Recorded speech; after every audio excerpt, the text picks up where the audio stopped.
Bueno, mientras nuestro amigo Fede Henry se recupera un ataque de tos, vamos a ver si sobre el final nos comenta el listado de obras previstas para ejecutar con este endeudamiento que pidió Lifchitz a la legislatura. Varios mensajes están llegando, los resumo en uno solo. Tienen que ver con los baches, tienen que ver con la inseguridad en la ciudad de Santa Fe, y con la desocupación, o gente sin trabajo, que es en definitiva decir lo mismo. Gente que está buscando laburo y no lo encuentra, eso es ser un desocupado. Así que muchas gracias, por ejemplo, Gerardo, muchas gracias Nancy, muchas gracias Jorge, que nos están enviando mensajes de texto. Gracias a todos ustedes por participar. Esta madrugada nos enteramos todos, en realidad apenas nos despertábamos y consultábamos los distintos medios de comunicación, que la noticia principal en Argentina era la suspensión de Dilma Rousseff, la presidenta brasilera, por 180 días. Algo que se veía venir. El Congreso, el Parlamento en Brasil fue muy beligerante, y la situación en política empeora porque la situación económica es realmente delicada en el país vecino. Muchos califican la situación económica de Brasil peor que aquellas crisis de los años 30 con la caída de Wall Street. Muchos economistas, insisto, lo calificaban el proceso económico de por lo menos noviembre del año pasado hasta el primer cuatrimestre de este año, de ciertamente trágica la situación económica de nuestros hermanos brasileros. A esto se suma una gran crisis política, la asunción del segundo de Dilma, que es un hombre conservador, de derecha, vinculado a las empresas, pero que el mismo PT decidió en su momento ponerlo en la lista en el binomio como candidato a presidente y vicepresidente. Hace un tiempo, en otro espacio, habíamos conversado con Cristian Reom, que es un dirigente local del partido Sí.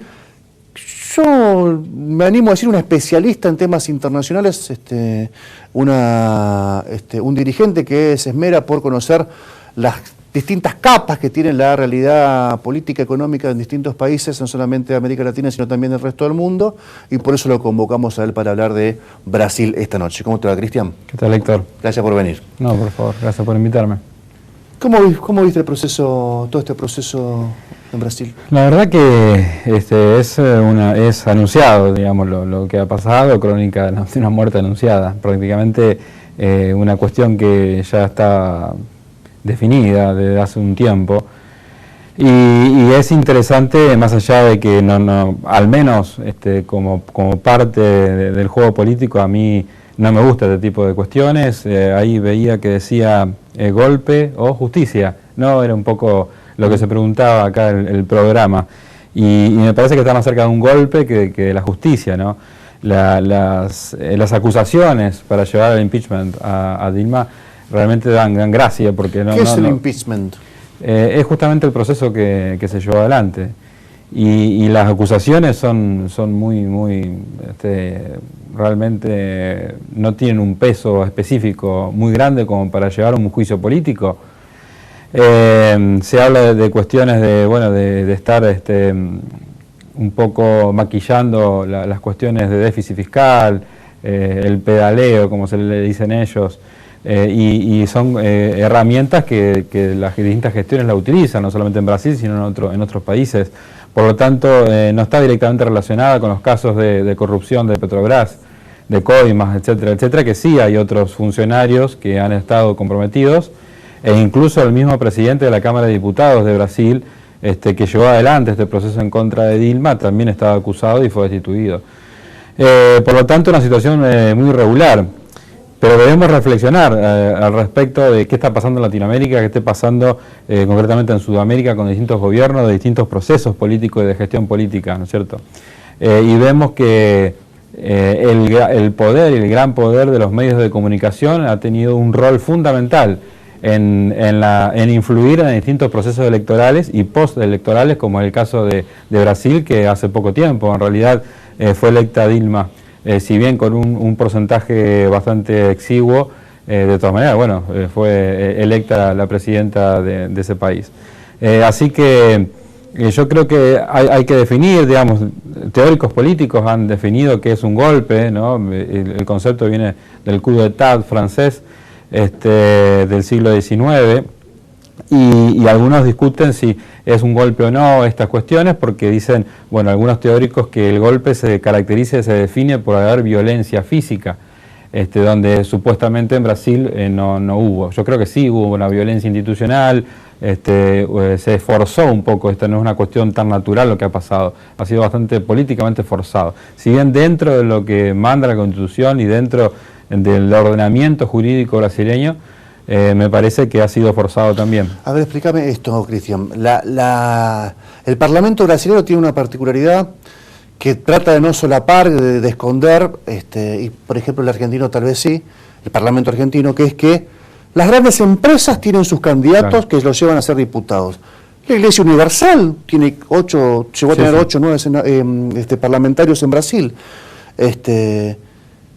Podemos hablar de golpe cuando se aplica la suspensión de una presidenta elegida por el voto popular, pero que es un remedio que tiene el Parlamento, cuyas personas tienen delegada una facultad del pueblo por el voto. Lo que pasa es que no es un sistema parlamentario netamente, o sea, es un sistema que sigue siendo presidencialista como es el sistema argentino, quizás con sus matices, como bien lo planteabas vos, y la característica del Parlamento brasileño es diferente a la característica del Parlamento argentino. De todas maneras son sistemas presidencialistas, es decir, no tienen la práctica de otros países como puede ser Italia o puede ser Gran Bretaña, donde se conforma gobierno y a veces puede caer un gobierno y no es tan traumática la cuestión. Es decir, el Parlamento tiene esa facultad, ¿no?, de poner y sacar primeros ministros, sí, sí. Y por eso hay una figura que está por sobre el primer ministro, es una figura que a veces parece decorativa, pero que tiene cierta importancia política en estos países, como puede ser el presidente, en el caso de Italia, o la figura de los reyes, o el rey, la reina en Inglaterra, por ejemplo, en Gran Bretaña, ¿no? Donde la reina quien llama y convoca, ¿no?, al Parlamento a formar gobierno. Entonces estamos hablando de otro tipo de estructuras políticas, en este caso en Sudamérica netamente presidencialistas. Y yo creo que también nos debemos plantear respecto porque con toda esta cuestión de la corrupción, porque acá en Argentina permanentemente estamos bombardeados con la vida y obra de Lázaro Báez, que por supuesto que es importante porque tiene que ver con el dinero de los todos argentinos, también, ¿no? Pero digo, habría que preguntarse qué tipo de democracia tenemos, ¿no? Y cómo llegan los gobiernos o los sectores políticos al poder. Porque evidentemente si no hay un poder económico muy fuerte detrás de un candidato, es muy difícil que pueda llegar a ser presidente. Y eso hace que tenga a veces muchas deudas y favores que pagarle a sectores poderosos de las distintas economías. Y después, bueno, esos sectores quieren cobrarse esos favores que le han hecho a determinado candidato o alianzas políticas. Así que... O necesito tener una pata, digamos, en los CEOs más importantes de las empresas para poder acceder al gobierno, digamos. El PT de los años 80, digamos, del dirigente sindical Lula da Silva, y su primera candidatura a presidente, bien definida ideológicamente, no tiene nada que ver con la decisión del PT en las últimas elecciones. Claro. También el PT tomó la decisión de llevar como segundo a un tipo que nunca escondió quién era. De todas maneras hay un dato que apareció y que es importante, es que el encargado de la economía, el primer encargado del Banco Central brasileño, del PT, del primer PT, como decías vos, de Lula, cuando llega al gobierno, es el mismo que elige ahora el vicepresidente que en ejercicio de la función, Temer, es la misma persona. Entonces, ¿cómo puede ser si un gobierno de izquierda como el primer Lula, a que es de derecha, utilizan a la misma persona? Bueno, en ese momento Lula lo que hizo fue poner una persona vinculada al establishment económico para frenar un poquito el avance, porque no es fácil tampoco gobernar, porque los mercados estaban un poco inquietos con todo lo que él en campaña había propuesto para hacer para el gobierno de Brasil, que yo creo que ha sido el balance muy favorable. Digo, hay millones de brasileños que han pasado de la pobreza a una situación mucho mejor, y también por eso hubo muchos más reclamos. Las sociedades que van avanzando avanzan también en los reclamos y en la exigencia, por supuesto, ¿no? Al principio son las necesidades básicas que deben ser satisfechas y después van por más derechos. ¿Cómo pensás que puede seguir el proceso en Brasil concretamente? A mí me preocupa, digamos, la cuestión más general. La cuestión en Brasil será resuelta. Incluso había un pedido también de impeachment al mismo Temer, que fue, por supuesto, desafectado o no se llevó adelante. Pero me parece que va a ser un periodo de transición hacia un gobierno de otro sesgo, ¿no es cierto? De todas maneras hay que ver también qué pasa con la gestión esta, porque ya se está preparando para la realización de un ajuste tremendo también en Brasil, ¿no? Así como estamos viviendo en Argentina un ajuste importante, también lo van a vivir ellos. Es decir, después de gobiernos de centroizquierda que hemos vivido en Latinoamérica, están comenzando algunas gestiones que tienen que ver más con el neoliberalismo o con políticas económicas más ortodoxas de aplicación, y que sinceramente yo pensaba en hacer gradualistas y en realidad están haciendo prácticamente de shock, ¿no? Y creo que en Brasil va a ocurrir eso y vamos a tener meses no tan satisfactorios incluso para Argentina, porque el comercio de Argentina con Brasil es muy importante. Y me parece que vamos a vivir no solamente por nuestra propia crisis, sino también por la crisis brasileña. Es interesante hablar del factor corrupción.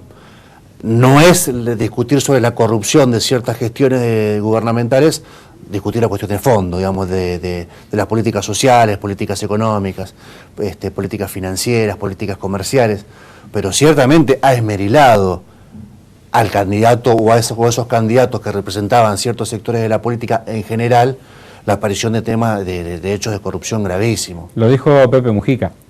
Se fue muy bien del gobierno de su gestión en Uruguay, y cuando le preguntaron dijo: la izquierda comete errores, izquierda o centro izquierda, digamos, comete errores que no debería cometer, porque le da la oportunidad a la derecha de volver al gobierno, ¿no? Y creo que no es casual esta vinculación que hace a veces en ciertos medios que representan a los poderes concentrados, las grandes corporaciones, de vincular todo, ¿no? Lo que vos decías, en vez de separar, decir, bueno, una cosa es la corrupción y perseguir la justicia sobre determinados funcionarios que cometieron hechos de corrupción, y vincular eso a una política económica y social.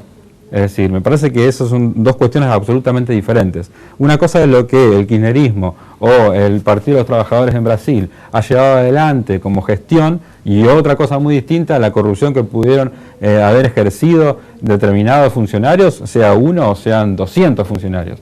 Es decir, son dos cosas diferentes que intencionadamente los grandes medios de comunicación intentan pegar. Lo que pasa es que cuando son 200 funcionarios, que ya que pusiste el ejemplo, puede ser exagerado, es el Estado en definitiva. Claro, pero si es uno, es un hecho de corrupción de algún vivo que encontró la forma de sortear algún control y se la trajo para él. Ahora, cuando es estructural, digamos, y hay un sistema articulado para corromperse... Perfecto, pero se lo entiendo eso. De todas maneras, estamos discutiendo cuál va a ser la política exterior de Brasil, por ejemplo. Estamos viendo, el Brasil hoy se está cuestionando la relación con el Mercosur, se está cuestionando la relación con los BRICS. Los BRICS es entre comillas, un invento, digamos, que nace del Brasil, que es brillante, ¿no? Que interviene Rusia, India, China, Sudáfrica, son los países que empiezan a tener un rol importante, no solamente en lo económico, sino en lo político en el mundo, y que empieza a haber otra mirada del mundo, un mundo multipolar y no solamente gobernado por Estados Unidos. Es decir, me parece muy bien que todos los corruptos vayan presos, sean investigados, pero acá se está discutiendo gestiones importantes hacia adentro de Latinoamérica y hacia afuera, ¿no?